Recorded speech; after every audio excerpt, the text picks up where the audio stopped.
감사원이 전임 정부였던 문재인 정부 사업과 이재명 대표가 경기도지사와 성남시장 시절 때의 그 사업들을 탈탈 털어가지고 어떻게든 문제를 삼기 위한 정치적 표적 감사를 하고 있다는 논란이 일고 있습니다. 특히나 현재 금융시장에 막대한 피해를 입히고 있는 김진태발 레고랜드 사태나 이태원 참사에 대한 책임과 같이 이 막심한 피해를 입히고 있는 사건들에 대해서는 이 감사를 완전히 제외시켰는데요. 공교롭게도 모두 집권 여당인 국민의힘 소속 지자체장이 있는 그런 곳인 만큼 선택적 표적 감사 행위에 대한 이 비난 여론이 모이고 있습니다. 감사원은 지난 1일 2023년도 연간 감사 계획을 발표했습니다. 이번 감사 계획에서 주목할 점은 총 두 가지인데요. 먼저 첫 번째는 문재인 정부를 타겟팅한 감사입니다. 문재인 정부 당시 중점 추진 과제였던 확장재정 정책과 관련된 내용인데, 이를테면 코로나19 재난지원금 사업과 관련해서 감사원은 이제 감염병 대응 의료와 방역물품 수급관리 실태를 명목으로 해서 2020년 4월부터의 그 사업 추진 과정을 살펴볼 예정이라고 합니다. 여기서 본질적인 문제가 뭐냐면 2020년 4월 문재인 대통령이 주재한 국무회의에서 이 소득 하위 70%를 대상으로 해가지고 긴급재난지원금 사업의 예비타당성 조사 면제가 의결됐던 것인데, 감사원은 이게 적절했는지에 대해서 살펴보겠다, 여기에 초점이 맞춰져 있다라는 겁니다. 아시다시피 당시 재난지원금이 시급한 시기였는데도 불구하고 국민의힘이 2차 추경안을 막아세우면서 총선 이후까지 지연시키려고 했었고요. 계속해서 시간이 지연되면서 이 국민들의 고통이 배가 되니까 문재인 대통령이 이 예비타당성 조사 면제를 국무회의에서 의결시켰던 거죠. 이후에 긴급재난지원금 지급 대상자들에게 신청을 받도록 해서 가구 원수에 따라 1인 가구 40만원에서 4인 가구 100만원까지 이제 집행을 했었던 것이고요. 참고로 이는 국가재정법상에도 명시가 되어 있지만요, 경제나 사회적으로 긴급한 상황에 국가 정책적으로 추진이 필요한 사업은 면제할 수 있다라는 정당한 권한을 갖고서 이를 실행했던 겁니다. 그리고 이런 긴급한 대책 마련을 정부 차원에서 진행할 수밖에 없었던 그 가장 주요한 이유는 자기들 이익에만 눈에 멀어 있는 국민의힘 탓이었던 거고요. 그런데도 당시 국민의힘은 이를 두고서 총선 이전에 이뤄졌기 때문에 부당한 총선 개입이다 라면서 비판 공세를 펼쳤던 거 아니겠습니까? 국무회의 의결 과정부터 살펴보겠다라고 하는 감사원의 계획은 사실상 이 당시에 국민의힘 논조처럼 문재인 정부의 총선 개입을 증명하기 위한 감사를 벌이겠다, 이런 의중을 드러내고 있는 것이죠. 그리고 이 밖에도 문재인 정부 때 당시의 사업이었던 노후된 학교 건물을 최첨단 학교로 바꾸는 그린스마트 미래학교 사업과 소득과 고용, 부동산 가격과 관련된 주요 통계를 조작한 의혹, 그리고 전임 정부 임명기관장들까지 전방위적인 감사를 펼치고 있습니다.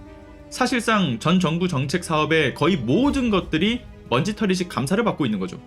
그리고 두 번째, 이번에 발표된 감사 계획에는 이재명 대표를 타겟팅한 감사도 주요하게 다뤄진다라고 합니다. 2018년 1월 이후 경기도청과 관련된 기관들의 운영과 관련해 예비조사에 착수하겠다라는 것인데, 특히 지역화폐 사업과 남북 민간교류 사업에 대한 자료를 살펴보고 있다라고 알려진 거죠.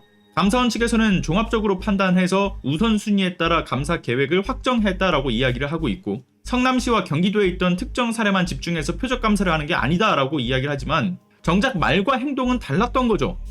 지난달 30일부터 이재명 대표의 경기도지사 시절 이 지역화폐 사업 등에 대한 현지 사전조사를 진행하고 있다는 점과 성남시 정기감사는 2010년도 이후에 13년 만에 이제 이루어진다는 점을 감안했을 때 누가 봐도 표적을 삼은 정치 감사라고 보여집니다. 물론 이 밖에도 표적 감사로밖에 볼 수 없는 그 이유들은 더 존재하죠. 먼저 지난해 10월달 윤석열 정부의 대통령 관저 이전과 대통령실 불법 의혹에 대한 국민 감사 청구가 이루어졌을 때 두 달 뒤인 12월에 감사원은 대통령실 관저 이전에 따른 불법과 재정 낭비 의혹에 대해서 기각을 했고요. 대통령실 소속 공무원의 사적 채용 논란도 각하됐고요. 그리고 대통령실 행정관의 외부업체 사내이사를 겸직한 사실이나 윤석열 지인의 아들이 대통령실 행정요원임과 동시에 아버지 회사의 감사직을 겸직했고, 극우 유튜버인 안정권의 친누나가 대통령실에 근무하는가 동시에 역시나 외부업체 사내이사를 겸직하는 줄줄이 국가공무원법상 겸직 금지에 대한 의무를 위반한 그 불법성이 드러났는데 이마저도 기각 결정을 내렸죠. 그리고 그뿐입니까? 국민의힘 소속 기관장인 이 강원도지사 김진태가 만든 김진태발 레고랜드 사태에 대한 책임이나 이태원 참사에 책임이 있는 박희영 용산구청장에 대해서 감사 대상에서 제외가 됐죠. 감사원이 독립적인 기관인 이유가 뭡니까? 행정부에 대한 견제적 역할 때문인 거 아니겠습니까? 그래서 그 어떤 기관보다 정치적 중립성을 강하게 요구받는 곳인데도 불구하고 윤석열 정부의 출범 이후에 사실상 정부를 물심양면에서 지원하는 검찰 이중대의 역할을 수행하고 있지 않습니까? 선택적으로 감사를 면해주고 선택적으로 명분도 없는 표적 감사를 벌이면서 여론을 흔들고 있는 거죠. 그리고 다들 기억하시겠지만 지난해 6월 14일 감사원이 정부의 국정 현안을 돕겠다는 취지의 보도자료를 낸 바가 있었고, 그 다음 달인 7월 29일에는 국회 법사위 업무보고를 나왔던 최재해 감사원장이 감사원은 대통령을 지원하는 기관이라고 생각한다, 이러한 망언을 내뱉은 바도 있었습니다. 그리고 이런 망언이 나오고 나서 약 2달 뒤인 10월 5일 유병호 감사원 사무총장이 대통령 비서실 국정기획수석한테 이 문자를 보내는 장면이 포착이 되면서 감사원과 대통령실이 긴밀히 협조 중인 내통도 드러났죠.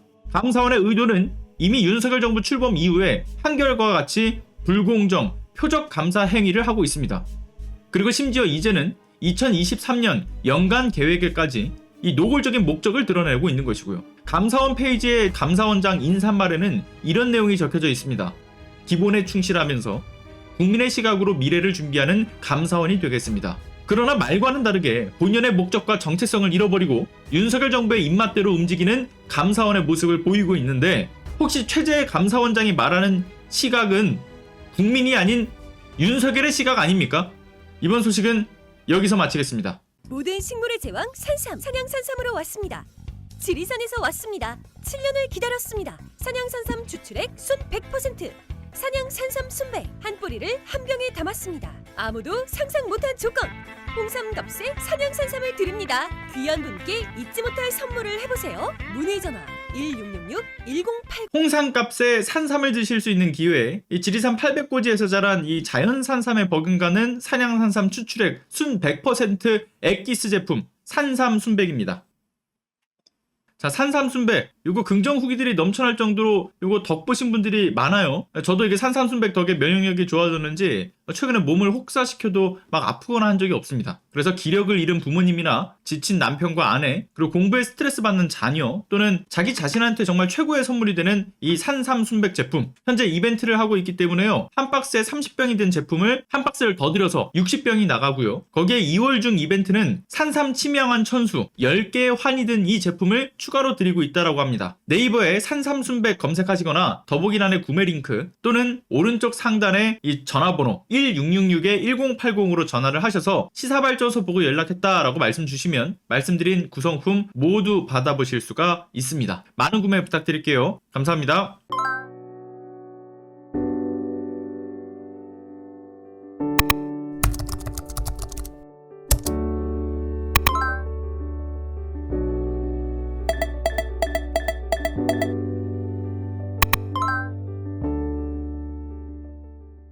안녕하세요.